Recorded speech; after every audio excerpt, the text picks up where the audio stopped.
Om Namo Bhagavate Vasudevaya. Hare Krishna, dear devotees. Thank you so much for joining today. We wanted to seek the blessings of Radha Madhav, Radha Shyamsundar, Krishna Balaram, Bal Gopal, Nitai, Srila Prabhupada, Guru Maharaj, and the assembled devotees. So today is a very special day because it's a appearance day of our Guru Maharaj. His name is His Holiness Krishna Das Swami. And this is what he is. He left the world a few years ago, but the spiritual master actually never leaves because he leaves his instructions for the disciples to follow. And by following those instructions, and one is actually never away from the spiritual master, one is with the spiritual master at all times.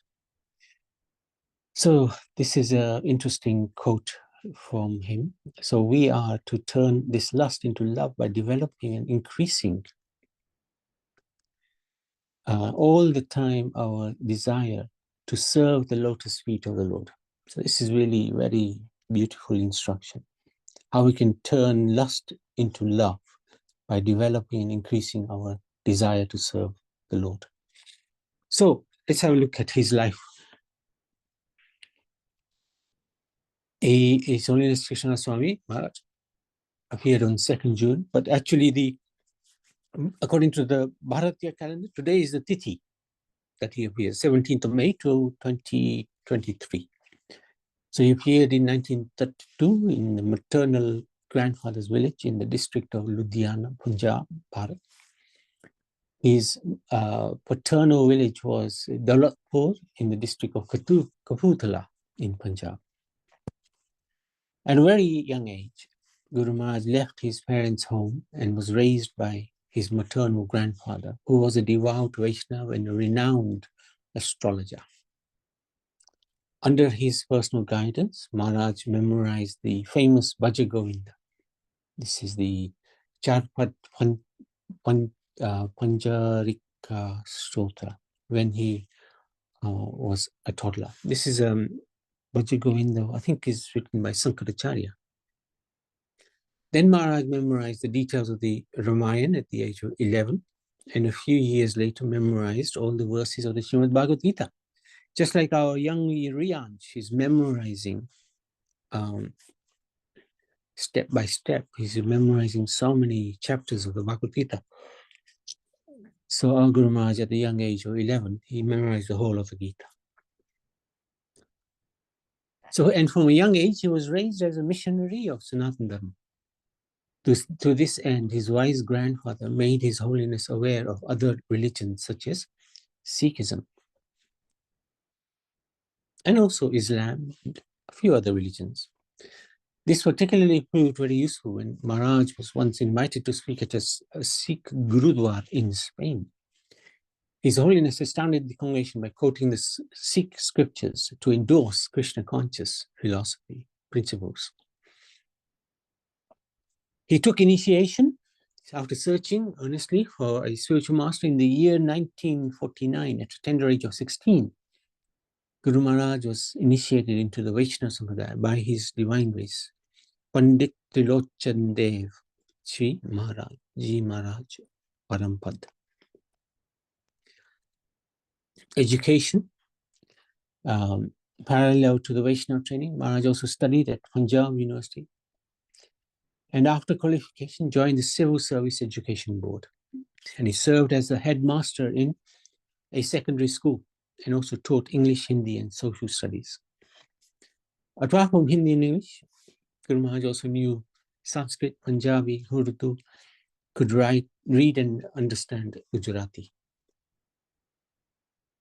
Coming to the West, knowing that Maharaj was meant to serve a higher purpose, in 1966, His Holiness's respected spiritual master ordered Guru Maharaj to renounce his civil servant duties and embark on a journey to the West with the aim of preaching Sanatana Dharma. On April 3rd, 1966, Guru Maharaj left Bharat for the United Kingdom and started preaching in London. As destiny would have it, one day some devotees from ISKCON visited Guru Maharaj's residence to invite him to the temple at Berry Place. The temple president was most impressed with Maharaj and kindly requested His Holiness to give regular classes, both in English and in Hindi, on Sundays as well as festival days. So meeting Srila Prabhupada during the historic 1973 London Rath Yatra, when Srila Prabhupada graced the occasion, Krishna Das Swami had the opportunity to have the divine darshan of Srila Prabhupada. And a month later, Maharaj and Srila Prabhupada had a personal meeting at Bhaktivedanta Manor. Very interesting meeting. During that meeting, Srila Prabhupada emphasized the fact that Guru Maharaj had come to the West for the same mission for which Srila Prabhupada had come. Therefore, there was no need for Maharaj to start afresh. Instead, it would be better if Guru Maharaj joined ISKCON and made use of the preaching centers that had been established already. In this way, Srila Prabhupada convinced Guru Maharaj to join ISKCON. Srila Prabhupada also suggested that Guru Maharaj renounce his Grihastha ashram and take up sannyas. So when Guru Maharaj was fully convinced with Srila Prabhupada's advice, Guru Maharaj immediately and humbly accepted Srila Prabhupada as his Shiksha and Sannyas Guru. Srila Prabhupada became very happy, immediately accepted Guru Maharaj as his Sannyas disciple. Guru Maharaj then said that there was one last etiquette to follow through before he could formally join ISKCON. As per Vedic injunctions and traditions, Maharaj had to take permission from his Diksha Guru. Because he already had a guru. He already had a guru and he wanted to observe this etiquette of seeking the permission first of his guru before joining a spiritual organization. Thus Guru Maharaj wrote a letter to his Diksha Guru, His Divine Grace Pandit Trilochan Dev Ji Maharaj Parampad, requesting to allow Guru Maharaj to join the Hare Krishna movement that was originally founded by Chaitanya Mahaprabhu in Bharat, and now in the Western world by His Divine Grace A.C. Bhaktivedanta Swami Srila Prabhupada. In the letter, Guru Maharaj explained everything about the movement and Srila Prabhupada, how they were preaching the complete philosophy of Sanatana Dharma is described in Srimad Bhagavad Gita and Srimad Bhagavatam, without any compromise, abstaining from even onion, garlic, tea, and coffee, and preaching and following all the regulatory principles very strictly. In a broad-minded spirit of true Vaishnava, knowing the benefits of Srila Prabhupada's proposal, His Holiness's spiritual master gave Guru Maharaj blessings to join ISKCON so that Sanatana Dharma could be spread rapidly all over the world.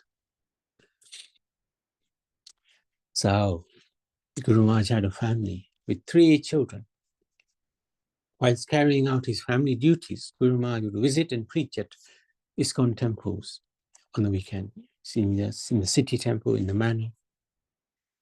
When the 2 eldest sons were old enough, and they had stopped further studies and started working, Guru Maharaj renounced his family attachments in order to follow Srila Prabhupada's desire to preach Krishna consciousness all over the world. On April 1974, 7th of April, Maharaj joined ISKCON full-time and started living at the Berry Place Temple. On 29th October 1976, Guru Maharaj shifted to Bhaktivedanta Manor, where His Holiness stayed for 18 years. On Ram Navami Day in 1981, Guru Maharaj installed the deities of Shri Sitaram Lakshman Hanuman at Bhaktivedanta Manor. So now we have Sitaram Lakshman Hanuman and we have also Radha Gokul and Nanda. In July 1987, ISKCON's GBC appointed Guru Maharaj as an initiating guru. Since then, Guru Maharaj initiated over 450 disciples globally and was an inspiration to thousands of others. He constantly traveled to preach the message of Sanatana Dharma all over the world. Some key places where Guru Maharaj preached are Bharat, Mauritius, South Africa, Botswana, Zimbabwe, Spain, Portugal, USA, Trinidad, Suriname, Grenada, Venezuela, French Guyana, British Guyana, UK, Holland, Belgium, Gibraltar, Sweden, and Luxembourg. Maharaj was instrumental in establishing temples in the UK, Coventry in South London, South Africa, Ladysmith, Botswana, Gaborone, Mauritius, and Bharat in Punjab, to name a few. So this is one of his travels out. At the airport, everybody would gather, meet him, see him off.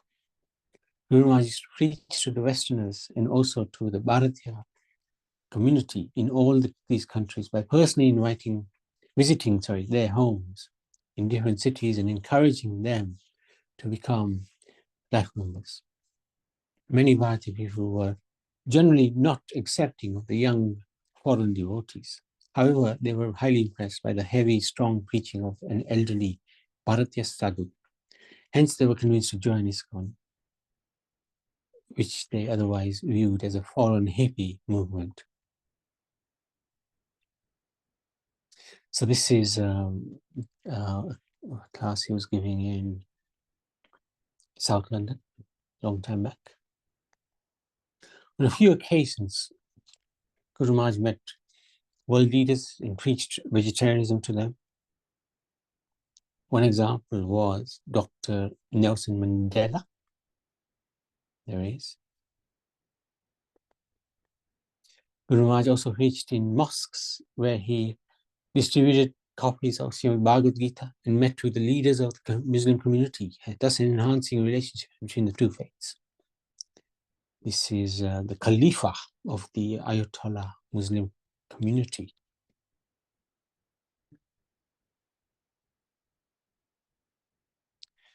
Guru Maharaj undertook and led a number of significant projects, namely the Save the Manor campaign in the UK, which was under threat by the local council. Interfaith preaching programs, renaming of roads, villages in Mauritius, establishment of a Goshala in Bharat, Pandal events in Mauritius, preaching to political and social leaders, and also ISKCON Life membership campaigns in various countries. This is the Goshala in Kalkidam in Punjab, Kapurthala. Guru Maharaj established this, and it's a really amazing effort.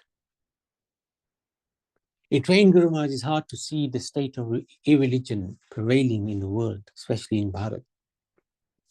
Bharat, the land where religion was born and flourished, is now witness to all kinds of sinful and irreligious activities. Mother cow is being killed and beef is being exported from the land where cows were worshipped and protected. It's a little bit less now under the guidance of Modi ji, but still, these things are there. Kali Yuga. All the symptoms of Kali Yuga mentioned in Srimad Bhagavatam and other scriptures are manifesting.